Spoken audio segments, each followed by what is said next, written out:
Депутаты Джорку Кенеша предлагают запретить услуги экстрасенсов и гадалок. По мнению парламентариев, человек в состоянии отчаяния готов поверить любому, кто обещает решить его проблемы.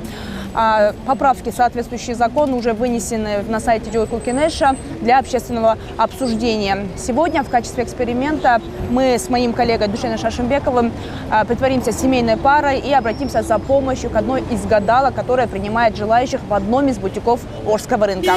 Наша семья долгое время не может завести ребенка. Вот проблема, из-за которой мы обратились к гадалке.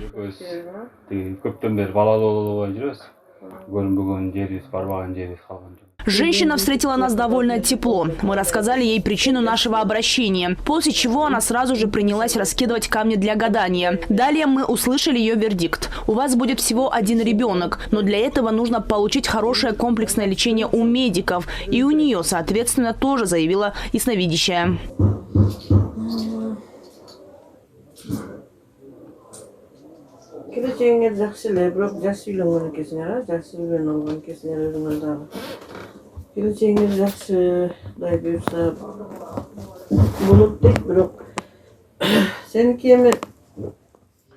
Вы поженились очень рано, тебе примерно был 21 год. Сейчас я вижу, у тебя проблемы с маткой, поэтому забеременеть у тебя не получается. Ваши родственники хотят, чтобы вы пошли по разным путям, но из-за того, что вы очень сильно любите друг друга, расстаться не можете. К сожалению, у вас будет только один ребенок.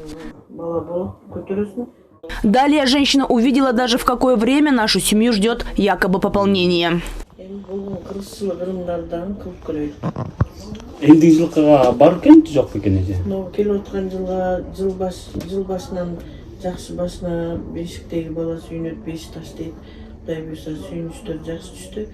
Вижу, что в марте следующего года ты забеременеешь. Ребенок родится 7-месячным. Всю беременность будешь под наблюдением врачей.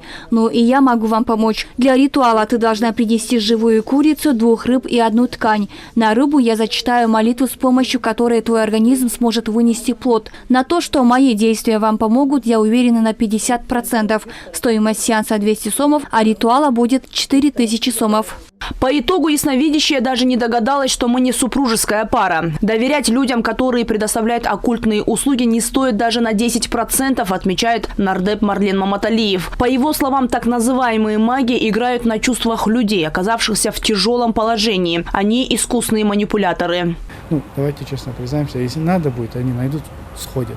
Но его рекламировать и постоянно официально его тиражировать и везде показывать, мы считаем, что это нереально. Почему? Потому что для этого очень много людей к нам обратились. Есть факты, есть очень много мошенничества, есть очень много таких вот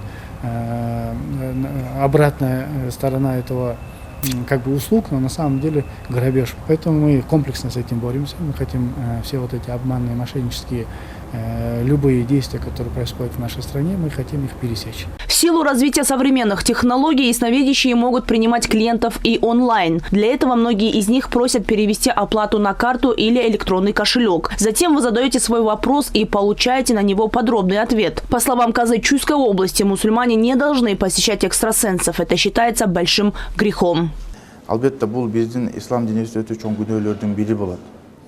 В исламе есть свои принципы. Мусульмане не должны посещать или обращаться за помощью к гадалкам. Это в исламе считается большим грехом. Никто не знает будущего, и никто не сможет повлиять на судьбу человека.